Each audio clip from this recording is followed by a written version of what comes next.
ഒരു കാട്ടിൽ അതീവ സാമർത്ഥ്യക്കാരനും വളരെ മടിയനുമായ ഒരു സിംഹരാജാവും സൂത്രശാലിയായ ഒരു മന്ത്രിക്കുറുക്കനും ഉണ്ടായിരുന്നു. ഒരു ദിവസം, എടോ മന്ത്രി. ഓ അടിയൻ. എടോ, ഈയിടെയായി തനിക്ക് എന്റെ കാര്യത്തിൽ ഒരു ശ്രദ്ധയുമില്ല. അതെന്താ പ്രഭു അങ്ങനെ പറഞ്ഞത്? എടോ, താൻ എന്റെ ആരോഗ്യം ശ്രദ്ധിച്ചോ? പഴയതുപോലെ ഒന്നിനും വയ്യടോ. ഇരതേടി പോകാനുള്ള ശക്തിയൊക്കെ ക്ഷയിച്ചു. ഭക്ഷണം കഴിക്കാതെ ജീവിക്കാനും പറ്റില്ലല്ലോ. അത് ശരിയാ, രാജാവിന് നല്ല ക്ഷീണമുണ്ട്.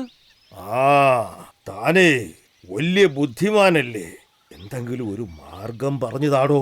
എനിക്ക് കുറച്ച് സമയം തരൂ രാജാവേ, ഞാൻ മനസ്സിരുത്തി ഒന്ന് ആലോചിച്ചു നോക്കട്ടെ. താൻ വേണ്ടോളം ആലോചിച്ചോളൂ, പക്ഷെ എനിക്കൊരു ഉപായം പറഞ്ഞു തന്നേ പറ്റൂ. ഞാൻ പെട്ടെന്നാ തോന്നുന്നത്. എന്തെങ്കിലും ഒരു വഴി പറഞ്ഞു കൊടുത്തില്ലേ ഇങ്ങേരെന്നെ കൊല്ലാനും മടിക്കില്ല.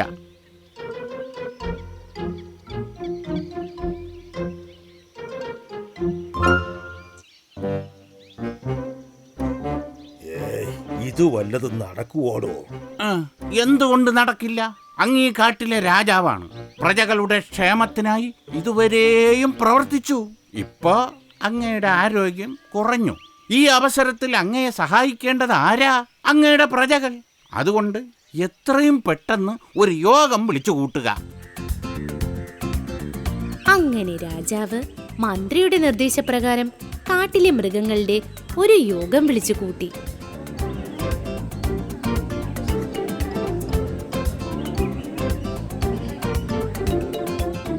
എന്തിനാണാവോ രാജാവ് യോഗം വിളിച്ചിരിക്കുന്നത്? ഒന്നടങ്ങടാ, എല്ലാവരും ക്ഷമയോടെ നിൽക്കുന്നത് കണ്ടില്ലേ? അല്ല പിന്നെ കാര്യമറിയാൻ എന്താ ഒരു വെപ്രാളം? എല്ലാവരും ഒന്ന് ചുമ്മാതിരിക്കേ.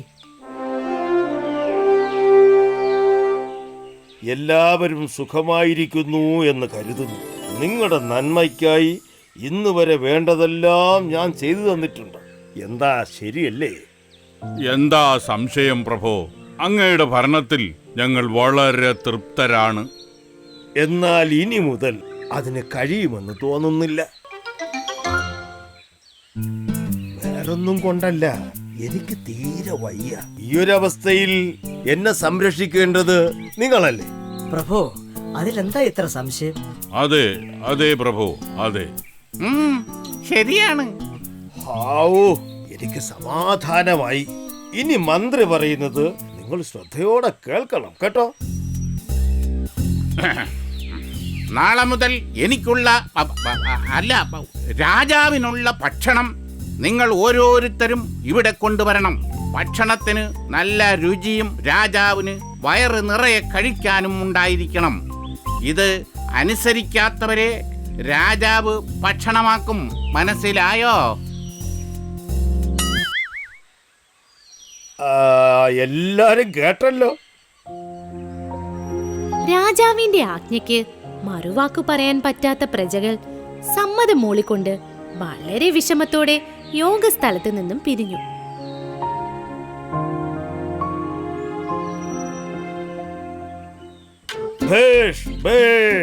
മന്ത്രി, ഇനി മുതൽ വളരെ സ്വാദിഷ്ടവും മണവുമുള്ള ഒരുപാട് ഭക്ഷണം എന്റെ മുന്നിലെത്തും. ഇതിനല്ലേ ഞാൻ മന്ത്രിയായി അങ്ങയുടെ കൂടെ കൂടിയിരിക്കുന്നത്. പിന്നെ ചെറിയ ഒരു സഹായം ഇങ്ങോട്ട് കിട്ടിയാലും കൊള്ളാമായിരുന്നു. പറഞ്ഞോളൂ. അങ്ങ് വയറ് നിറയെ ഭക്ഷിച്ച ശേഷം എന്തേലും മിച്ചം വന്നാൽ അടിയനും തന്നാൽ നന്നായിരിക്കും. അത് പിന്നെ പറയാനുണ്ടോ? തനിക്കും തരാം. എന്താ പോരെ?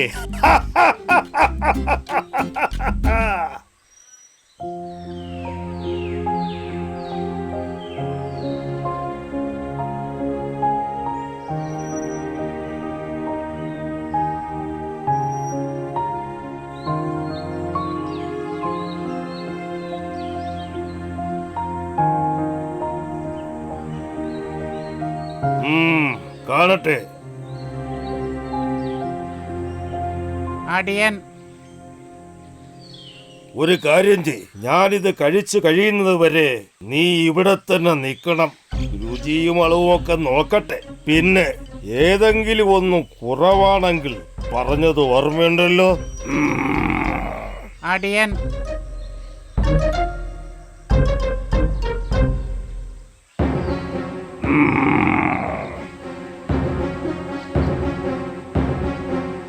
ഞാൻ പറഞ്ഞതല്ലേ എനിക്ക് കൊണ്ടുവരുന്ന ഭക്ഷണത്തിന് നല്ല സ്വാദുണ്ടാകണമെന്ന്.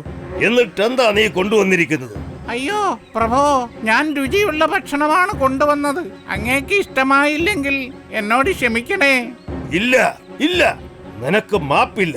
എന്റെ വിശപ്പ് മാറിയിട്ടില്ല. അതുകൊണ്ട് ഞാൻ നിന്നെ തിന്നാൻ പോവുകയാണ്. അയ്യോ എന്നെ കൊല്ലല്ലേ. അടുത്ത തവണ അങ്ങ് പറഞ്ഞ പോലെ ഞാൻ ഭക്ഷണം കൊണ്ടുവരാമേ. ഇത്തവണത്തേക്ക് നിന്നെ ഞാൻ വെറുതെ വിടുന്നു. ചെന്ന് പറഞ്ഞേക്ക് നിന്റെ കൂട്ടുകാരോടെല്ലാം എന്റെ ആജ്ഞ അനുസരിക്കാത്തവന്റെ ഒക്കെ ഗതി ഇതാകുമെന്ന്. പാവം കഴുത ജീവനും കൊണ്ട് ഓടി. ചങ്ങാതിമാരോടെല്ലാം അവൻ നടന്ന കാര്യങ്ങൾ വിവരിച്ചു. അങ്ങനെ അടുത്ത ദിവസം പ്രഭോ, ഇന്നങ്ങക്ക് ഞാനാണ് ഭക്ഷണം കൊണ്ടുവന്നിരിക്കുന്നത്. കാണട്ടെ, ഇന്നലെ കഴുതയ്ക്ക് സംഭവിച്ചത് അറിഞ്ഞു കാണുമല്ലോ. ഓ പ്രഭോ, എന്റെ ഭക്ഷണം അങ്ങക്ക് തീർച്ചയായും ഇഷ്ടപ്പെടും, എനിക്ക് ഉറപ്പുണ്ട്.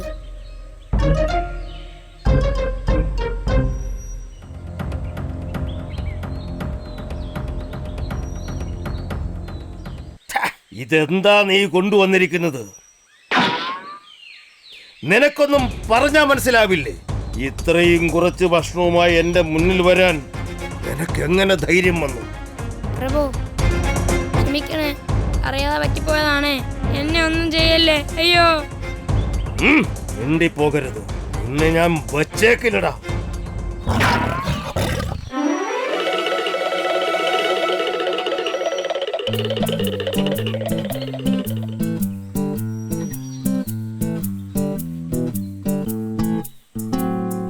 അല്ല പ്രഭു, നമ്മുടെ പ്ലാൻ പോലെ ഓരോ ദിവസവും അങ്ങേക്ക് ഭക്ഷണം എത്താറില്ലേ? എന്റെ വീതം ഇങ്ങ കിട്ടിയ നന്നായിരുന്നു. നല്ല വിശപ്പുണ്ടേ, അതാ. നീയാണ് ഇതിനൊക്കെ കാരണം. നിന്റെ ഒരു ബുദ്ധി. ഒന്നിനും മര്യാദക്കുള്ള ഭക്ഷണം കൊണ്ടുവരാൻ അറിയില്ല. 2 ദിവസമായി മുഴു പട്ടിണിയില്ല. നീ ഇത് വല്ലതും അറിയുന്നുണ്ടോ? എന്നിട്ട് വീതവും ചോദിച്ചു വന്നിരിക്കുന്നു. പണി പാളിയല്ലോ. ഇനി ഈ പമ്പര വിട്ടിയ എന്ത് പറഞ്ഞ് സമാധാനിപ്പിക്കും?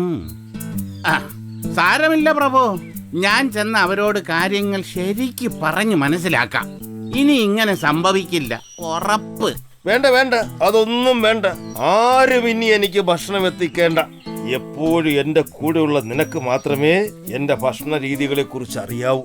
അതിന് അതുകൊണ്ട് നാളെ മുതൽ നീ എനിക്ക് ഭക്ഷണം കൊണ്ടുവന്നാൽ മതി. എന്താ? അമ്പടാ, അപ്പൊ അതാണ് മനസ്സിലിരിപ്പ്. എന്റെ ഐഡിയ ആയിപ്പോയി. ഇല്ലെങ്കിൽ എന്തുവാടോ ആലോചിക്കുന്നത്? ഏയ് ഒന്നുമില്ല പ്രഭു, ഞാൻ ആലോചിക്കുമായിരുന്നു. എന്റെ കൈ കൊണ്ടുണ്ടാക്കിയ ഭക്ഷണം അങ്ങേക്ക് തരാൻ പറ്റുമല്ലോ. എനിക്ക് സന്തോഷമായി, തൃപ്തിയായി.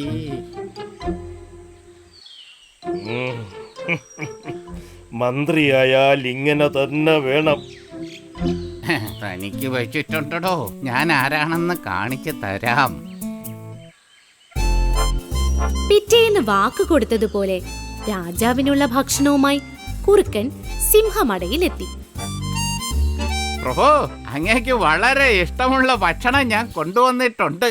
ചൂടാറും മുമ്പ് കഴിച്ചോളൂ.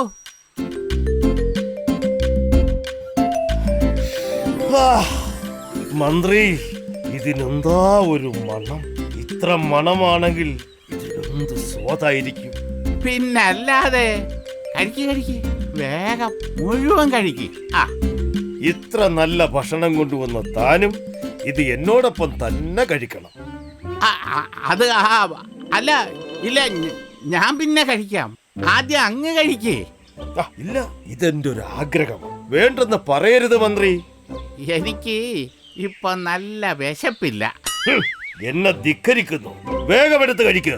നീ കഴിച്ചിട്ടേ ഞാൻ കഴിക്കുന്നുള്ളൂ. രാജാവേ, അങ്ങ് എന്നോട് ക്ഷമിക്കണം. അങ്ങേക്ക് ഇനി എന്നും ഭക്ഷണം കൊണ്ടുവരണമെന്ന് പറഞ്ഞതുകൊണ്ട് പറഞ്ഞതുകൊണ്ട് ഞാനിതിൽ കോലരക്കും വിഷമുള്ളും ചേർത്ത്. എടാ ചതിയ! അയ്യോ അയ്യോ, എന്നെ ഒന്നും ചെയ്യല്ലേ. നിന്നെ വിശ്വസിച്ച് ഞാൻ ഈ കാട്ടിലെ എല്ലാ മൃഗങ്ങളെയും വെറുപ്പിച്ചു. എന്നിട്ടും നീ എനിക്ക് തന്നെ പണിയാൻ നോക്കി അല്ലേടാ? നിന്നെ ഞാൻ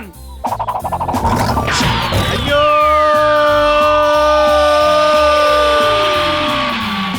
അങ്ങനെ അന്നു മുതൽ എല്ലാ മൃഗങ്ങളും സ്വൈരമായി ആരെയും ഭയക്കാതെ കാട്ടിൽ വസിച്ചു തുടങ്ങി.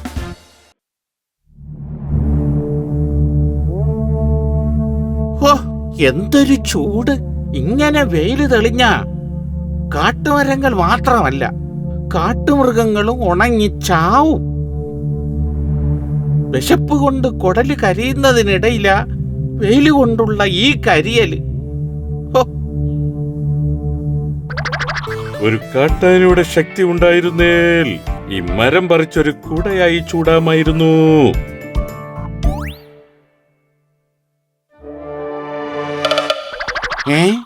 അതെന്താണ് ആ പോകുന്നത്? പറക്കും തളികയോ?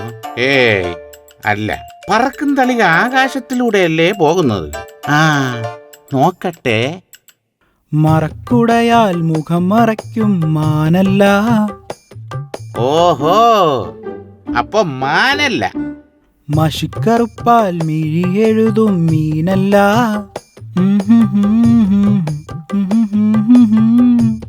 ഓ, അപ്പൊ മീനും അല്ല. പിന്നെ ആരാണ്? അതറിഞ്ഞിട്ട് തന്നെ കാര്യം. ആരാടാ അത്? ഇത് മുയലച്ചനായിരുന്നോ? എന്താ കുറുക്കച്ച? ഏയ് ഒന്നുമില്ല. പുറകിന്ന് കണ്ടപ്പോ എനിക്ക് ആരാണെന്ന് മനസ്സിലായില്ല. ഇതെന്താണ് തലയിൽ? ഇതാണ് തൊപ്പിക്കുട. ഈ കാട്ടിൽ വന്ന ഏതോ ടൂറിസ്റ്റുകളുടെ കയ്യിൽ നിന്ന് കളഞ്ഞുപോയതാണെന്ന് തോന്നുന്നു. ഇത് തലയിലിങ്ങനെ വെച്ചാല് വെയില് കൊള്ളാതെ സുഖായിട്ട് നടക്കാം. കൊള്ളാം. ഇത് കിടുവല്ല, കുട. ഈ കുട കിടുവാന്നാ ഞാൻ ഉദ്ദേശിച്ചത്. ഇത് എനിക്കും ഒന്ന് തരാമോ മുയലച്ച? ഇത് തന്നാ പിന്നെ ഞാൻ വെയില് കൊള്ളില്ലേ? മുയലച്ച, 2-3 ദിവസമായി എന്തോ ഒരു ക്ഷീണം പോലെ. എത്രയും വേഗം കാട്ടുവൈദ്യനെ പോയി ഒന്ന് കാണണം. ഇനിയും ഞാൻ വെയില് കൊണ്ടാ ഞാൻ ക്ഷീണിച്ച് ചത്തുപോകും. അതുകൊണ്ട് ദയവായി മുയലച്ചൻ ഈ കുട തന്ന് എന്നെ ഒന്ന് സഹായിക്കണം. വൈദ്യനെ കണ്ടുവന്ന ഈ കുട ഞാൻ മുയലച്ചന്റെ മാളത്തിലെത്തിച്ചേക്കാം. ഒരാശുപത്രി കേസായതുകൊണ്ട് മാത്രം ഞാൻ തരാം. പക്ഷേ ഇന്ന് തന്നെ തിരിച്ചു തന്നേക്കണം. തന്നേക്കാമെന്നേ ഈ കുറുക്കച്ചൻ വാക്ക് പറഞ്ഞ വാക്കാ. എന്നാ കുട പിടിച്ചോ. ആഹാ, കിരീടം വെച്ചതുപോലുണ്ട്. എന്നാ പിന്നെ ഒരു പാട്ടൊക്കെ പാടി അങ്ങ് പൊക്കോ കുറുക്കച്ച. അതെ, പാട്ട്. ഏത് പാടും? ഓ, കിട്ടിപ്പോയി. മഴ കുട മഴ വന്ന തൊപ്പിക്കുട മഴ വന്ന തൊപ്പിക്കുട മഴ കുട മഴ വന്നാൽ തൊപ്പിക്കുട. ഈ പാട്ട് ഇങ്ങനെ പാടല്ലേ?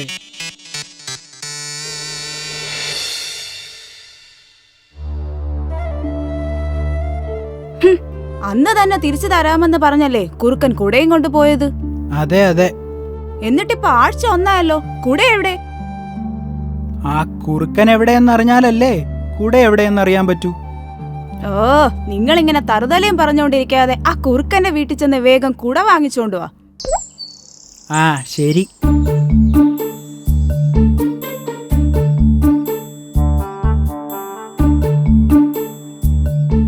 അയ്യോ, ആ ചിന്നമ്മയിലാണല്ലോ വരുന്നത്. അവന്റെ കുട ചോദിക്കാനായിരിക്കും.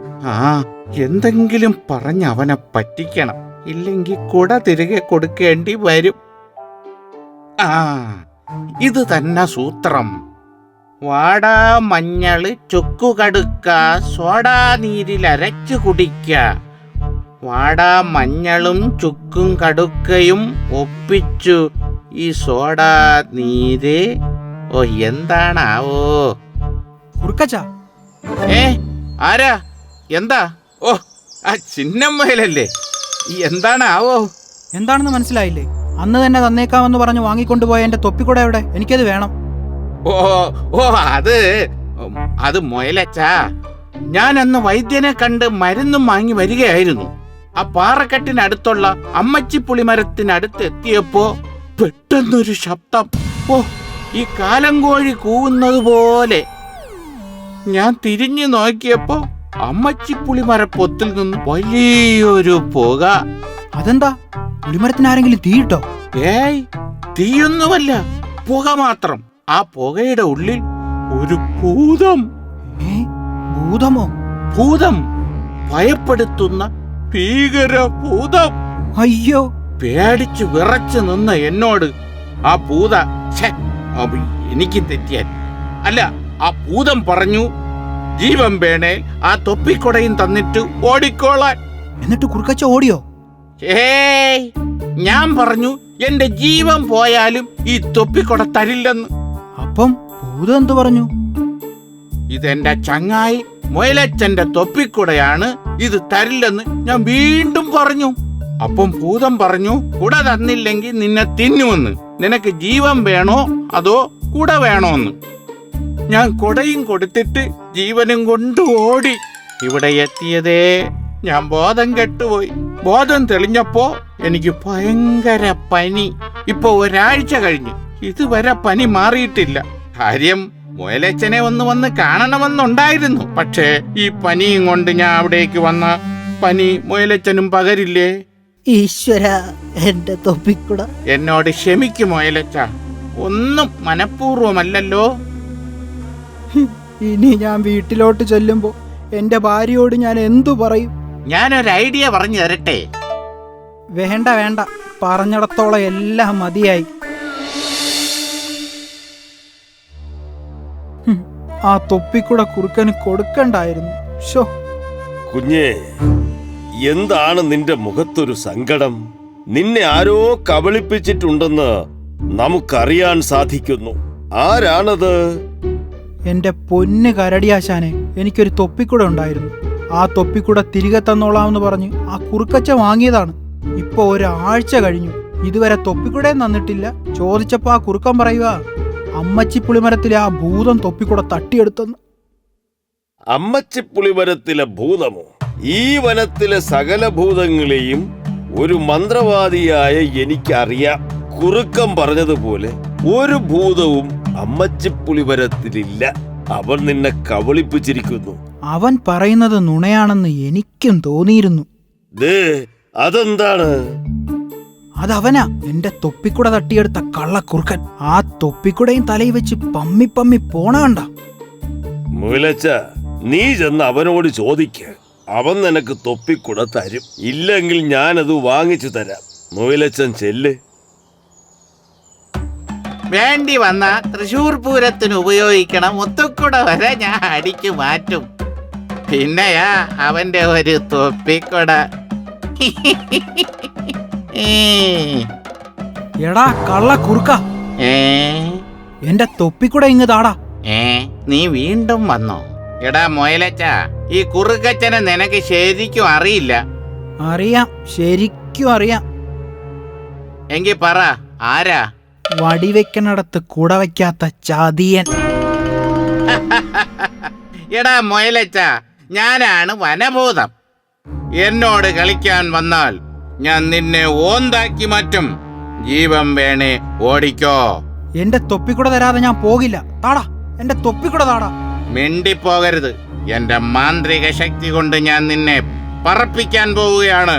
ഹോം ക്രീം, ഹോം ക്രീം, ക്രീം, ഹോം ക്രീം. ആഹാ, എന്റെ തൊപ്പിക്കുട കിട്ടി. അയ്യോ, നിന്നെ പറപ്പിക്കാൻ നോക്കിയിട്ട് ഞാനാണല്ലോ പറക്കണത്. ഇതെന്തോന്ന് മറിമായം? എടാ കള്ള കുറുക്ക, ചുട്ട കോഴിയെ പറപ്പിക്കുന്ന എനിക്ക് ചുടാത്ത കുറുക്കനെ പറപ്പിക്കാനും അറിയാം. അതിന് മന്ത്രവാദമൊന്നും വേണ്ടടാ. അയ്യോ!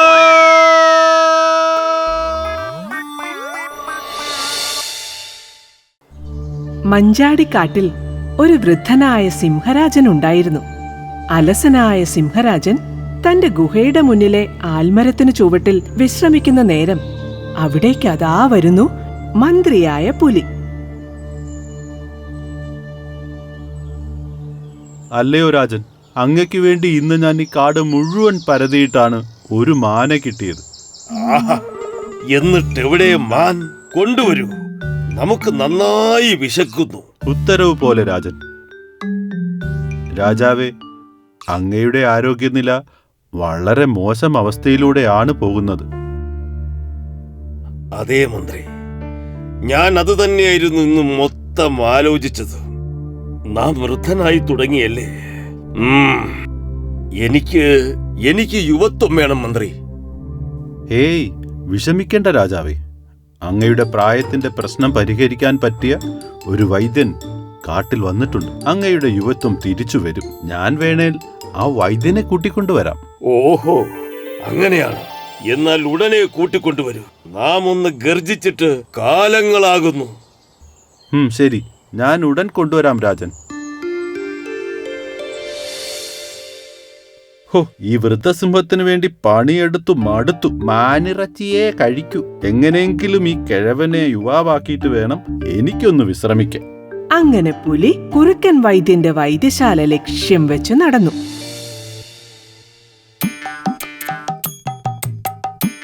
എടോ കഴുതേ, ആ പച്ചില ഇങ്ങെടുക്ക്. വൈദ്യരെ, ഞാൻ കഴുതയല്ല, കരടിയാണ്. നിന്റെ കാര്യത്തിൽ രണ്ട് ഒന്നാണ് ഹേ.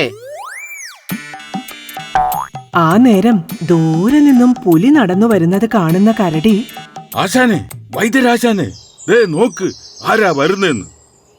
നിന്റെ കാഴ്ചയും പോയോ? അത് നമ്മുടെ മന്ത്രി പുലിയല്ലേ? എന്താണ് രാജമന്ത്രിയായ അങ്ങ് ഇവിടെ? നമസ്കാരം കുറുക്കൻ വൈദ്യരെ. ഒന്നും പറയേണ്ട വൈദ്യരെ, ഞാനൊരു വലിയ പ്രശ്നത്തില.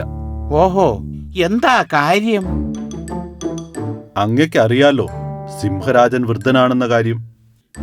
അറിയാം. ആശാനെ, ഈ പച്ചില എന്ത് ചെയ്യണം? നീ മുഖത്തരച്ച് തേക്ക്.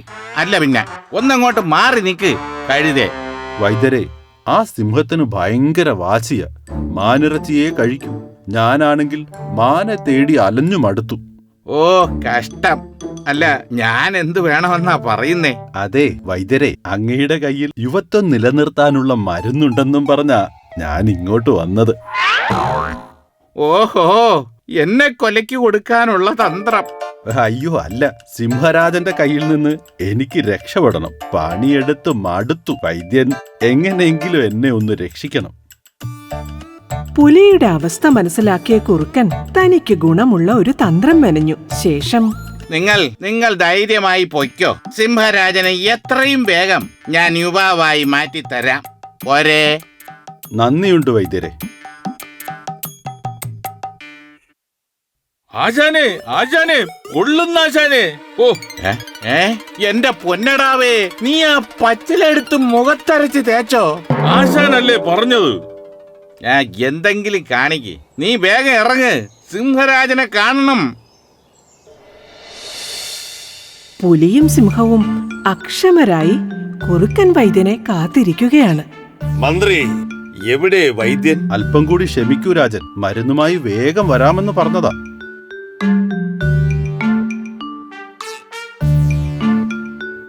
ദേ രാജൻ, നോക്ക്, വൈദ്യൻ വരുന്നു.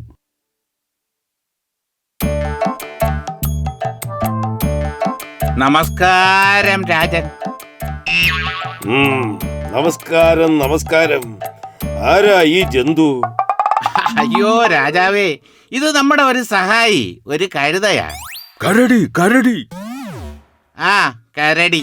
ഭയാനകം തന്നെ. ഇച്ചിരി തേൻ കൊടുത്താ നന്നായി പണി ചെയ്യും. തീറ്റപ്രിയനാണെന്നേ ഉള്ളൂ. സഹായിയ. ആ, ശ്വാസം ഒന്ന് ആഞ്ഞു വലിച്ചേ. തട്ടോ മുട്ടോ, ഇടിവോ ചതവോ തൊഴിയോ അങ്ങനെ എന്തെങ്കിലും കിട്ടിയിട്ടുണ്ടോ? ഇല്ല.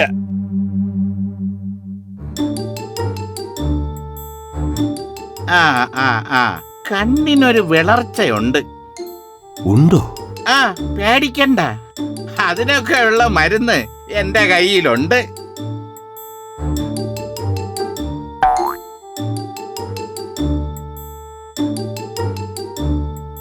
ഇത് ഗജമാംസ രസായനം, രാവിലെ ഉച്ചയ്ക്ക് വൈകിട്ട്. ഇത് കലമാൻ കുഴമ്പ്, ഇത് വൈകിട്ട് ഉച്ചയ്ക്ക് രാവിലെ. രാജൻ, അങ്ങ് കൃത്യമായി ഈ മരുന്ന് കഴിക്കണം. പിന്നെ ഇനി മുതൽ തീരെ ചെറിയ മൃഗങ്ങളെ മാത്രമേ കഴിക്കാൻ പാടുള്ളൂ. മുയൽ, എലി, പല്ലി, പാറ്റ തുടങ്ങിയവ. അതും അങ്ങ് തന്നെ വേട്ടയാടി പിടിക്കണം. ഈ പറഞ്ഞതൊക്കെ കൃത്യമായി പാലിച്ചാൽ ഞാൻ ചെറുപ്പമാകുമോ വൈദ്യരെ? പിന്നെ ഉറപ്പല്ലേ?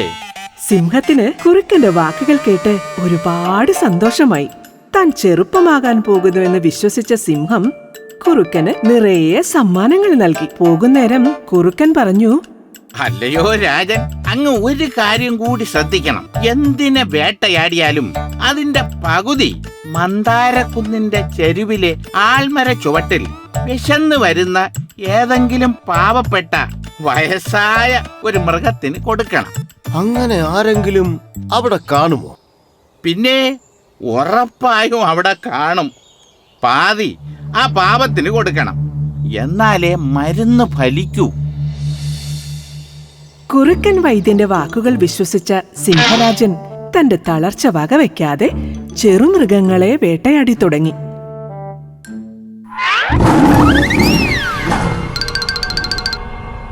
സിംഹരാജൻ കുന്നിന്റെ ചെരുവിലെ ആൽമര ചുവട്ടിലേക്ക് നടന്നു. അവിടെ വിശന്ന് തളർന്നൊരു വൃദ്ധ കുറുക്കനെ സിംഹം കണ്ടു. ഓ ഭാഗ്യം, ഏതോ പാവം വയസ്സൻ കുറുക്കനാണല്ലോ. ഇതാ വൃദ്ധക്കുറുക്ക, ഇത് തിന്നോളൂ. നാളെ ഈ നേരം ഇവിടെ നിന്നാൽ ഞാൻ ആഹാരം തരാം. എന്റെ മഹാഭാഗ്യമാണ് അങ്ങയെ കണ്ടത്. അങ്ങ് മാത്രമാണ് രാജാവ്. ഒരുപാട് നന്ദി രാജൻ.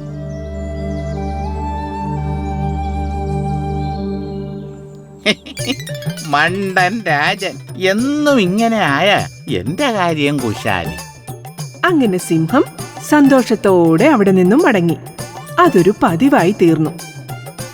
എന്നും കുറുക്കൻ വൃദ്ധവേഷത്തിൽ സിംഹത്തെ പ്രതീക്ഷിച്ചു നിൽക്കും. സിംഹരാജന്റെ പ്രവൃത്തി ദിനം പ്രതി കൂടുന്നത് ചെറുമൃഗങ്ങൾക്കിടയിൽ കടുത്ത ഭയമുണ്ടാക്കി തുടങ്ങി. അങ്ങനെ ഒരു ദിവസം, നമ്മളിനി എന്ത് ചെയ്യും? നമ്മുടെ വംശം നശിക്കും. അതെ, ഒരു വഴി കണ്ടെത്തണം. എന്ത് വഴി? കാട് വിട്ട് നാട്ടിലേക്ക് പോകണമെന്ന് വെച്ചാ മനുഷ്യർ പിടിക്കും. ഇവിടെ നിന്നാൽ ആ കിഴവൻ സിംഹം പിടിക്കും. ശരിയാണ്, കാട് മുഴുവൻ കാവലുണ്ട്. നമുക്ക് എങ്ങോട്ടും പോകാൻ പറ്റില്ല. നമ്മൾ ഇങ്ങനെ തീരാനാണോ ജനിച്ചത്? അല്ല, പക്ഷെ നമ്മൾ എന്ത് ചെയ്യും? ഇതിന്റെയൊക്കെ പിന്നിൽ ആ കൂർക്കം വൈദ്യനാണ്. അങ്ങനെയാണെങ്കിൽ ഒരു വഴിയുണ്ട്. എന്ത് വഴി? വൈദ്യന്റെ സഹായമില്ലേ ആ കരടി? അവനൊരു മണ്ടനാണ്, മാത്രമല്ല ഒരു തേൻ കൊതിയനുമാണ്. നമുക്ക് അതൊരു മാർഗമാക്കിക്കൂടെ? ശരിയാവാ, നീ തേൻ കയ്യിൽ കരുതിക്കോ. അങ്ങനെ കൂട്ടത്തിലൊരു മുയലും എലിയും കൂടി കരടിയെ തേടി നടന്നു.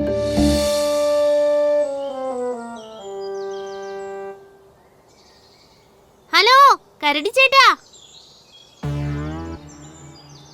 ആരാ? മനസ്സിലായില്ലല്ലോ. ഞങ്ങൾ അങ്ങേ കാണാൻ വന്നതാണ്. എന്റെയോ? എന്തിന്? അങ്ങീ കാട്ടിലെ താരമല്ലേ, അതുകൊണ്ട് ചെറിയൊരു സമ്മാനം തരാനായി വന്നതാ. സമ്മാനമോ? എന്ത് സമ്മാനം?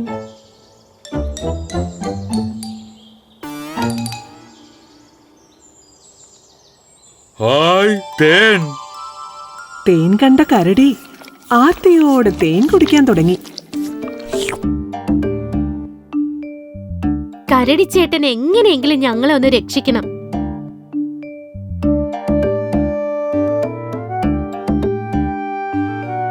ഓഹോ, അപ്പോ അങ്ങനെയാണോ കാര്യങ്ങൾ? ചേട്ടൻ ഞങ്ങളെ സഹായിച്ചാൽ നമ്മൾ ഇനിയും തേൻ കൊണ്ടുതരാം. എങ്കിൽ ആ കാര്യം ഞാൻ ഏറ്റു. നമ്മൾക്ക് ഇപ്പോ തന്നെ സിംഹരാജനെ കണ്ട് കാര്യങ്ങൾ ബോധ്യപ്പെടുത്താം. സിംഹത്തിന്റെ അടുത്തേക്ക് നടന്നെത്തിയ കരടിയും മുയലും എലികളും ഭയന്നെങ്കിലും സിംഹത്തോട് കാര്യം പറഞ്ഞു. അല്ലയോ സിംഹരാജൻ, അങ്ങൊരു വിഡ്ഢിയാണ്. എന്തു പറഞ്ഞു? അതെ, അങ്ങ് കള്ളനായ കുറുക്കന്റെ വാക്ക് കേട്ട് സ്വയം വിഡ്ഢിയാകുകയാണ്. സത്യമാണ് സിംഹരാജൻ. വിശ്വാസമായില്ലെങ്കിൽ ഞങ്ങൾ തെളിയിക്കാം. അങ്ങ് ഞങ്ങളെ മന്ദാരക്കുന്നിന്റെ ചരിവിലെ മരച്ചോട്ടിലുള്ള വയഫൻ കുറുക്കന് കൊടുത്തിട്ട് വേണയിൽ നോക്കിക്കണ്ടോ? അത് വൃദ്ധൻ കുറുക്കനല്ല, അങ്ങയെ പറ്റിച്ച കുറുക്കൻ വൈദ്യനാണ് രാജാവേ. അവർ പറഞ്ഞത് പ്രകാരം സിംഹം വൃദ്ധക്കുറുക്കന്റെ കയ്യിൽ മുയലിനെയും എലിയെയും നൽകി. ശേഷം സിംഹം കുറുക്കന്റെ പ്രവൃത്തികൾ വീക്ഷിച്ചു. മണ്ടനായ ഒരു രാജാവുള്ളത് കൊണ്ട് ബുദ്ധിമാനായ എനിക്ക് എന്നും പണിയെടുക്കാതെ ഇങ്ങനെ തിന്ന. അപ്പൊ നമുക്ക് തുടങ്ങാം. തുടങ്ങാം. എടാ നിന്നെ നീ പറ്റിച്ചത് ഈ കാടിന്റെ രാജാവിനെയാണ്. എടാ നിന്നെ അയ്യോ മഹാരാജൻ, എന്നെ ഒന്നും ചെയ്യല്ലേ. ഞാൻ ഈ കാട് വിട്ടു പൊയ്ക്കോളാമേ. അയ്യോ. രാജൻ, അങ്ങ് ഒന്നും മനസ്സിലാക്കണം. എല്ലാവരും വയസ്സാകും, പക്ഷേ മനസ്സ് ശക്തമാണെങ്കിൽ ശരീരം ശക്തമായി നിലനിൽക്കും.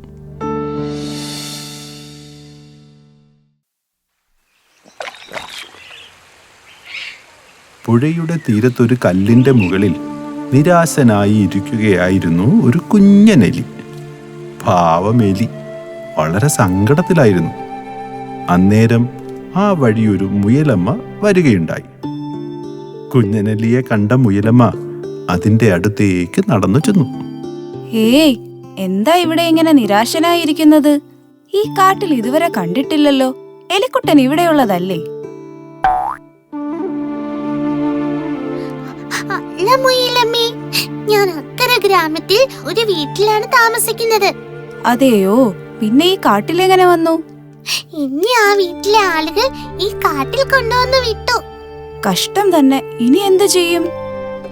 അറിയില്ല മുയലമ്മേ, എനിക്ക് വീട്ടിൽ പോണം. എനിക്ക് എന്റെ അച്ഛനെയും അമ്മയും കാണണം. പിന്നെ എന്തിനാ വൈകുന്നേ? വേഗം പോയിക്കോ. അയ്യോ മുയലമ്മേ, എനിക്ക് നീന്താൻ അറിയില്ല. എന്നെ എങ്ങനെയെങ്കിലും അക്കരെ എത്തിക്കാമോ? നിന്നെ പോലെയാണ് ഞാനും. എനിക്കും നീന്താൻ അറിയില്ല എലിക്കുട്ടാ. എന്നെ എങ്ങനെയെങ്കിലും ഒന്ന് സഹായിക്കണേ. നീ വിഷമിക്കണ്ട, നമുക്കൊരു വഴി കണ്ടെത്താം. നീ എന്റെ ഒപ്പം വാ. നിന്റെ പേരെന്താ? കുഞ്ഞൻ. അങ്ങനെ നമ്മുടെ കുഞ്ഞനെലിയും മുയലമ്മയും കൂടി പുഴയുടെ തീരത്ത് നിന്ന് ഉൾക്കാട്ടിലേക്ക് നടന്നു. നമ്മളിപ്പോൾ പോകുന്നത് ചിങ്കൻ കൊക്കിന്റെ അടുത്തേക്കാണ്. ചിങ്കൻ വിചാരിച്ചാൽ നിസ്സാരമായി കുഞ്ഞൻ അക്കരെ എത്താം. ഇരുവരും വളരെ പ്രതീക്ഷയോടെ ചിങ്കൻ കൊക്കിന്റെ അടുത്തേക്ക് നടന്നു. അതേ തവളച്ചേട്ടാ, ഞാൻ പറഞ്ഞത് സത്യമാണ്. ഞാൻ പണ്ട് ഒരു ആനയെ പുറത്ത് കയറ്റി പറഞ്ഞിട്ടുണ്ട്. എന്നെ കളിയാക്കിയതാണോ? ഇവിടെ നിന്ന് പൊയ്ക്കോ, ഇല്ലേ ഞാൻ കൊത്തും.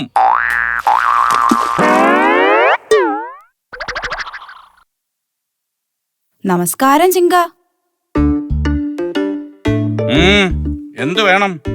ഞാനൊരു സഹായം ചോദിച്ചു വന്നതാണ്. ഓ, ഒരു സഹായവും ഇല്ല. സഹായം ഒക്കെ തീർന്നു പോയി. വേഗം തിരിച്ചു പൊയ്ക്കോ. അയ്യോ, അങ്ങനെ പറയല്ലേ. എങ്ങനെ പറയണമെന്നത് എന്റെ ഇഷ്ടം. വേഗം പൊയ്ക്കോ, ഇല്ലെങ്കിൽ എന്റെ ചുണ്ട് കണ്ടോ. വളരെ ദേഷ്യത്തിൽ നിന്നിരുന്ന ചിങ്കന്റെ അടുത്തേക്കായിരുന്നു സഹായവും ചോദിച്ചുകൊണ്ട് മുയലമ്മയും കുഞ്ഞനെലിയും എത്തിയത്. അതുകൊണ്ട് തന്നെ സഹായം കിട്ടിയതുമില്ല. ചിങ്കന്റെ അടുത്ത് നിന്ന് മുയലമ്മയും കുഞ്ഞനെലിയും മടങ്ങിപ്പോയി. ഇനി നമ്മൾ എന്ത് ചെയ്യും മുയലമ്മേ? നീ നിരാശപ്പെടേണ്ട, അല്പം കാത്തിരിക്കൂ. നമുക്കൊരു വഴി കണ്ടെത്താം. ധൃതി കാണിക്കാതെ. ഇരുവരും വീണ്ടും പുഴയുടെ തീരത്തേക്കു തന്നെ തിരികെ വന്നു. അപ്പോഴാണ് മുയലമ്മയ്ക്ക് പരിചയമുള്ള ഇക്രുവാമ പുഴയിൽ നിന്ന് കരയിലേക്ക് കയറി വരുന്നത്. നോക്ക് മുയലമ്മേ, ഒരു ആമയല്ലേ അത്? ആ അതെ. അല്ല, ഇതാരാ മുയലമ്മയോ? എന്താ ഇവിടെ? ഒന്നും പറയണ്ട ഇക്രു. ഈ എലിക്കുട്ടനെ അക്കരെ എത്തിക്കാനുള്ള ഒരു വഴി ആലോചിക്കുവായിരുന്നു. ഓഹോ, അത്രേ ഉള്ളൂ. എന്റെ പുറത്ത് കയറിക്കോ എലിക്കുട്ട, ഞാൻ അക്കരെ എത്തിക്കാം. എലിക്കുട്ടാ, അബദ്ധം കാണിക്കല്ലേ. പുഴയിൽ മുതലയുണ്ട്, അത് അപകടകാരിയാണ്. അതെന്താ മുയലമ്മേ അങ്ങനെ പറഞ്ഞത്? എന്നെ ഒട്ടും വിശ്വാസമില്ലാത്തതുപോലെ. അങ്ങനെയല്ല ഇക്രു, മുതല വന്നാൽ നിനക്കൊന്നും ചെയ്യാൻ പറ്റില്ല. മുയലമ്മ ഒന്നും പറയണ്ട, എനിക്ക് പോയേ പറ്റൂ. അച്ഛനും അമ്മയും എന്നെ കാണാതെ വിഷമിക്കുകയായിരിക്കും. എനിക്കറിയാം എലിക്കുട്ട, നീ അല്പം കൂടി കാത്തിരിക്കൂ, നമുക്ക് മറ്റൊരു വഴി കണ്ടെത്താം. വേണ്ട വേണ്ട മുയലമ്മേ, ഞാൻ ആമച്ചേട്ടനൊപ്പം പോകുക. മുയലമ്മ വിഷമിക്കണ്ട, അപകടമൊന്നും വരാതെ ഞാൻ എലിക്കുട്ടനെ അക്കരെ എത്തിക്കാം. എന്താ പോരെ? ആമയുടെ പുറത്ത് കയറി യാത്ര തുടങ്ങിയ എലിക്കുട്ടൻ വളരെ സന്തോഷത്തിലായിരുന്നു. താൻ തന്റെ വീട്ടിലേക്ക് പോകുന്നു. അതിന്റെ സന്തോഷമാണ് അവന്. പുഴയിൽ വിരിഞ്ഞു നിൽക്കുന്ന താമരപ്പൂക്കളിൽ നിറയെ തുമ്പികളും ശലഭങ്ങളും ഒക്കെ ഉണ്ടായിരുന്നു. യാത്രയുടെ പകുതിയായപ്പോൾ ആമയുടെ മുന്നിലായി ഒരു മുതലയെ കണ്ട എലിക്കുട്ടൻ ശരിക്കും ഭയന്നു. അമ്പോ, മുതല! എലിക്കുട്ട, നമ്മൾ ഇനി എന്തു ചെയ്യും? വേഗം പോ, ഇല്ലെങ്കിൽ ആ മുതല നമ്മളെ തിന്നും. ഓഹോ, എന്നെ കടന്നു പോകാനുള്ള ധൈര്യമോ? മുതലച്ചാരെ, ഞങ്ങളെ ഒന്നും ചെയ്യല്ലേ, വെറുതെ വിടണേ. പിന്നെന്താ, വെറുതെ വിടാമല്ലോ. അല്ലെങ്കിൽ പിന്നെ വെറുതെ വിടാം. ഇപ്പോ നിങ്ങൾ ഇവിടെ നിൽക്ക്. മുതലച്ചേട്ടാ, എനിക്ക് എന്റെ വീട്ടിൽ പോണം, വെറുതെ വിടണേ. എന്റെ മുന്നിൽ വന്നവരാരും വെറുതെ പോകാറില്ല. പാവം എലി, അതിനെ സഹായിക്കാൻ എന്താ ഒരു വഴി? ഇടോ ആമച്ചാരെ, നമുക്കിവിടെ നിന്ന് കള്ളനും പോലീസും കളിച്ചാലോ? ഞാൻ പോലീസ്, നിങ്ങൾ ഓടിക്കോ. നിങ്ങളെ ഞാൻ പിടിച്ചാൽ എന്റെ വയറ്റിലാക്കും.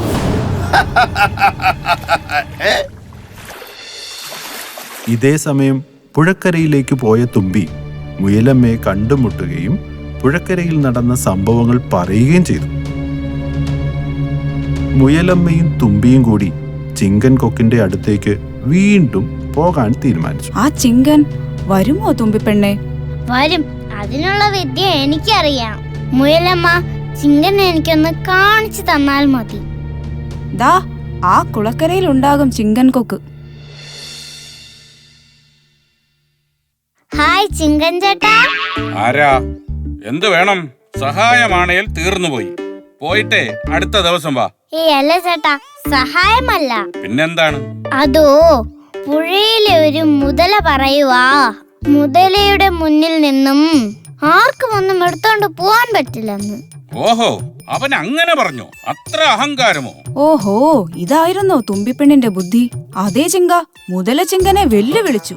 ഞാൻ പറഞ്ഞു, ചിങ്കൻ ആളൊരു കേമനാണെന്ന്, ആനയെ പോലും പുറത്തു കയറ്റിക്കൊണ്ടുപോയ ധീരനാണെന്ന്. മുയലമ്മ പറഞ്ഞതൊക്കെ ശരിയാ, ഞാനൊരു സംഭവമാണ്. അതെ ചേട്ടാ, ഞങ്ങൾ മുതലയുടെ വെല്ലുവിളി ഏറ്റെടുത്തു.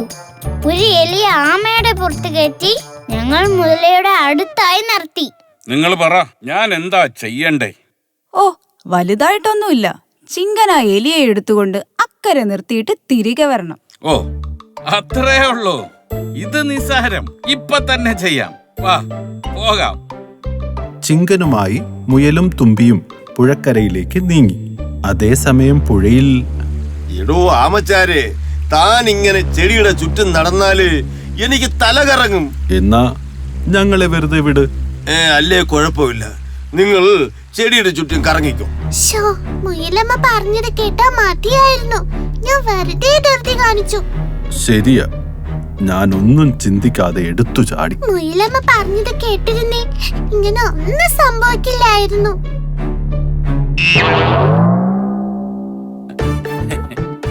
ഈ ചിങ്കനെയാണോ വെറുമൊരു മുതല വെല്ലുവിളിക്കുന്നത്? പാവം എലിക്കുട്ടൻ അങ്ങനെ തന്റെ ഗ്രാമത്തിലേക്ക് മടങ്ങി. എലിക്കുട്ടന്റെ അച്ഛനും അമ്മയും അവനെ കാത്തിരിക്കുന്നുണ്ടായിരുന്നു. എടുത്തു ചാടി അപകടത്തെ വിളിച്ചു വരുത്തിയതിൽ ആമ വല്ലാതെ വിഷമിച്ചു. തുമ്പിയുടെ ബുദ്ധിപരമായ നീക്കത്തെ മുയലമ്മ വാനോളം പുകഴ്ത്തി. മുതലയെ തോൽപ്പിച്ച സന്തോഷത്തിൽ അങ്ങനെ നമ്മുടെ ചിങ്കൻ കൊക്ക് വനത്തിലെ താരമായി മാറുകയും ചെയ്തു.